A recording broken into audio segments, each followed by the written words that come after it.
জয় কৃষ্ণকালী মায়ের জয়। আজকে শনিবার, আজকে প্রচুর ভক্ত, এখন থেকে শুনছি অনেক ভক্ত লাইন হয়ে গেছে। আগের দিন কালকে সব ভক্তরা চলে এসেছিলেন, কালকে মোটামুটি 7-8 জন হবে। ওনারা চলে এসছেন আগে থেকে, বুঝতে পেরেছেন যে লাইন পাবো না হয়তো। এরকম আছে যারা দূর থেকে ভক্তরা আসেন আগে থেকে, তারা হোটেলে ভাড়া করে থাকেন, আজকে চলে এসছেন। আর আমার তো একটু ভয় ভয় করে, আজকে শনিবার, আজকে যে আমাকে কত কথা বলতে হবে। তাও তাও আমার যথেষ্ট সেবিকারা, তারপরে আমার ইতামা, ঢাক বাবা, ঢাক মা, রান্নার মা, বন্ধু মা, আমার আরও সেবিকারা আছে যেগুলো নাম না বললেও নয়, তারাও আমার অনেক হেল্প করে। ওরা একটাই লক্ষ্য কি, ওরা বলেছে না মা, তোমার মন্দির যতক্ষণ না হচ্ছে আমরা আছি, আমরা থাকবো। আমার আমার বেশি এখন ঘরের কাজ করতে হয় না, ওরা খাইয়ে পর্যন্ত আমাকে দেয়। কিন্তু আমার যেটা যেটা পরিশ্রম, এটা সারাদিন মন্দিরে থাকা, ভক্তদের কথা বলা, আমাকে তো বলতেই হবে। ভক্তরা তো ওরা কোথায় যাবে, আজকে ওরা মঙ্গলা মাকে পেয়েছে বলেই না আজকে আমার কাছে আসে, দুঃখের কথা বলে একটু হালকা হয়। আর তাদের সমস্ত কষ্টের সমাধানও মা কৃষ্ণকালী মা করে দেন। খুব ভালোবাসেন ওরা, প্রত্যেকটা ভক্ত আমাকে খুব ভালোবাসেন, আমার যাতে কোনো কষ্ট না হয় সবসময় খেয়াল করেন। ভক্তরা গরমের দিনে গ্লুকন্ডি এনে দিয়েছেন, আমি যেটা ভালোবাসি সেটাও এনে দেন। সবথেকে বড় জিনিস আমি দেখি, আমি প্রত্যেকটা ভক্তকে লক্ষ্য করি, যখন আমি মন্দিরে বসি, যখন একদল গোটা ছাত্র যখন ভক্ত ভিড়ে জমজমাট হয়, সকাল টাইমটা এক ভক্তকে ছাড়া হয়, আবার যখন ভক্ত আস্তে আস্তে আসতে থাকেন, প্রত্যেকটা ভক্ত কিন্তু কৃষ্ণকালী মাকে কিন্তু দেখেন না, সবাই কিন্তু এসেই না আমাকে খোঁজেন, মঙ্গলা মা তুমি আছো। তারপরে অনেক যেন না কষ্টের কথা বলতে আসেন, কিন্তু আমাকে দেখি না ওরা ওরা মানে বলে আমি কথা হারিয়ে ফেললাম মা, আমি পিসলেস হয়ে গেছি মা, আমি কথা হারিয়ে ফেলেছি তোমাকে দেখে। আমি তোমাকে মোবাইলে যা দেখি, অনেকে এসে বলেন মা তার থেকেও তুমি অনেক অনেক সুন্দর। এবার আমি চাই ওরা আমাকে যখন একবার জড়িয়ে ধরতে চায়, একবার যখন আমাকেও চুম্বন করে, অনেক বয়স্ক মায়েরা আছেন, মানে ওদের কাছে আমি যেন কত আদরের হয়ে গেছি। আমাকে এসেই বলবে মা, মঙ্গলা মা তুই কেন এতদিন লুকিয়েছিলিস, তুই তো মাকে আজ থেকে পাসনিস, তুই তো শুনেছিস পেয়েছিস অনেক বছর, তাহলে তুই কেন লুকিয়ে রেখেছিলিস, কেন তুই নিজেকে গোপন রেখেছিলিস, কেন এতদিন আসিয়েছিস। আমাকে কত আদর করে। আমি যদি ভক্তদের এইটুকু ভালোবাসা দিই, এইটুকু আদর দিই, তারা আমাকে অনেক ভালোবাসা দেয়। আমি অনেক ভক্তদের হোয়াটসঅ্যাপ মেসেজ আমি সিন করতে পারি না, অনেক ভক্তদের ফোন ধরতে পারি না। আমি জানি তাদের খুব কষ্ট হয়ে যায় যে মঙ্গলা মা সবার জন্যে করে, আমার ফোনটা ধরলো না, কিন্তু আমি কেন ধরতে পারি না। আমি আমার ভক্তদের বলবো তোমরা আমায় ক্ষমা করে দিও। তার কারণ আমি কেন ধরতে পারি না, কারণ না আমার না সারাদিন কথা বলার পর আর না ভালো লাগে না। আমার আমার আমার ভক্তরা আমাকে ভীষণ ভালোবাসেন, ওরা যদি আমাকে একবার দেখতে পায় বুকে আগলে রাখেন। আমি জানি আমার এখন ঘরে কিছু কাজ করতে হয় না, এখন শুধু বিশ্রাম নিই। এখন শুধু আমার একটাই লক্ষ্য, প্রত্যেকটা ভক্তের জন্য আমি করে যাব, যেমন করে যাচ্ছি। আমি মায়ের কাছে সবসময় কৃষ্ণকালী মায়ের কাছে প্রার্থনা জানাই, মা তুমি সকল ভক্তকে ভালো রাখো, সুস্থ রাখো, তার সঙ্গে আমাকেও দেখিস মা, না দেখলে আমি তো ভক্ত দেখতে পাবো না। স্বয়ং ভগবান তো নিজে এসে করে না, কারো মাধ্যমে করে। বামা কাপার মাধ্যমেও গোটা জগৎ আলো হয়েছে, বাবা বামা কাপার, তারপরে মায়ের পরম অংশ, দেব প্রিয় সন্তান মা শারদা, বাবা স্বামী বিবেকানন্দ, মহাপুরুষদের জন্য আজকে গোটা পৃথিবী তখনও কিন্তু আলোয় আলোকিত হয়েছে। তাই স্বয়ং মা কখনই নিজে নেমে আসেন না, একজনের মাধ্যম খুঁজে নেয়। কখন খোঁজে, যখন কেউ মায়ের প্রিয় সন্তান হন, সেই প্রিয় সন্তানকে মা বেছে নেন যে তোর মাধ্যমে জনকল্যাণ করা হবে, আর জনকল্যাণের জন্য তোকে পৃথিবীর আবার পুনর্জন্ম নিতে হবে। হয়তো মা আমাকে সেটাই খুঁজেছেন। আজকে প্রত্যেকটা ভক্ত আমাকে পেয়ে অনেক খুশি হন, তাই একবার ওপরে যায়। আজকে বাইরে বেরোবো না, আমার বাইরে আমি খবর পেলাম প্রচুর ভক্ত এসছে, আমি যখনই যাব না আমাকে মালায় পুরো ঢাকা করে দেবে, আর সবাই প্রণাম করতে থাকবে, তখন আমার দেরি হয়ে যাবে মন্দিরে পুজো করতে। আমার ভক্তরা কষ্ট পায়, আমাকে দেখতে পায় না।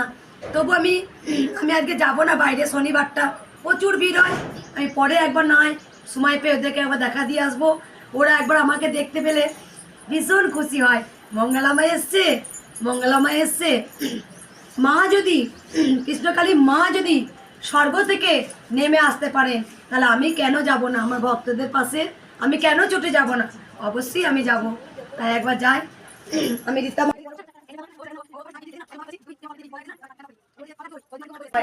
বাবা এসছো তুমি?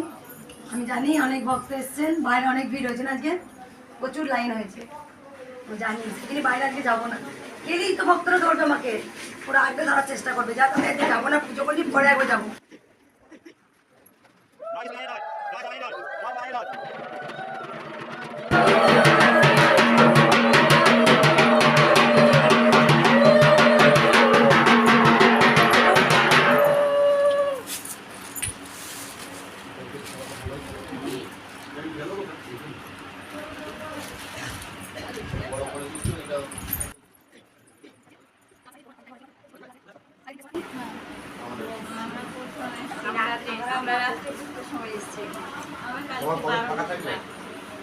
আমি কালকে আমার ওদিকে ঢোকা আছে একটু লাগাবো।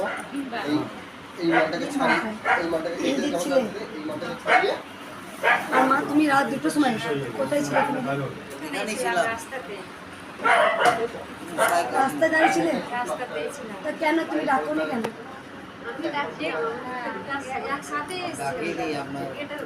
ঘুম অসুবিধা হয়ে যাবে। তাও ডাকতেও তো ওই রুমটা একটু ফাঁকা ছিল, তাও তো অনেক ভক্তরা ডাকে। আমি তখন আমরাও তো প্রচার করে ওই বাড়িতে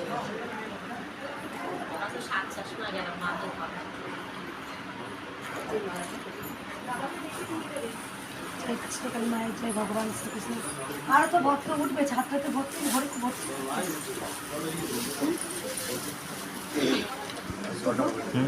বলো। বলছি আরও তো ভক্ত উঠবে। ওরা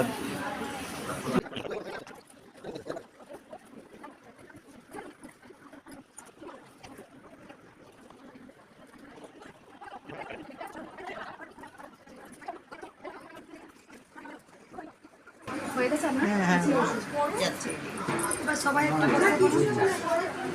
এখন না, এখন দক্ষিণাটা ওখানে এখানে রেখে দিই। সবাই পুজো করে নিই, পরে করবো। আচ্ছা আচ্ছা আরও তো অনেক ভক্ত উঠবে শুভ। পুজোটা হয়ে যাক, তারপরে তুলে দিচ্ছি। আরও তো দিতে পারতিস।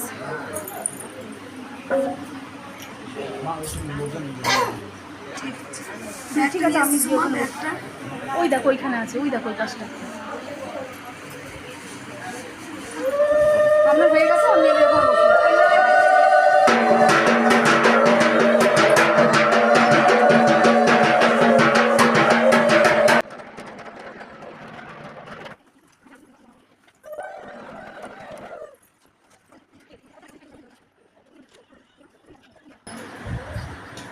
নিয়ে আসছি বন্ধুরা,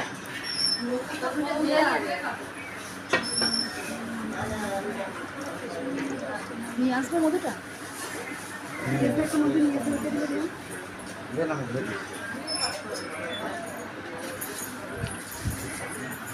আর একটা কাটাও ছিল আমাদের।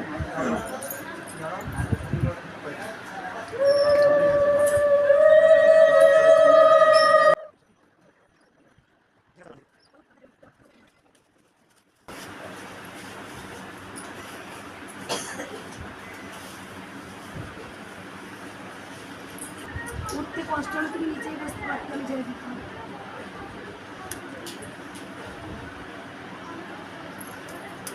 সামনে বসবে না, হ্যাঁ একটু একটু ওই দিকটা দিয়ে বসবে।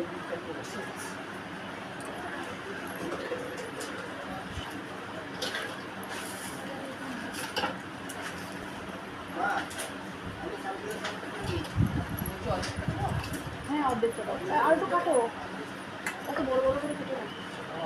হ্যাঁ একটু চিত্র দেবো, অনেক বড়। ছোট ছোট কাটো মা, কাঁটা আছে। অর্ধেকটা কাটা আছে। আচ্ছা, খুব সাবধান, কাটা আছে। হাতে লাগলো। হ্যাঁ।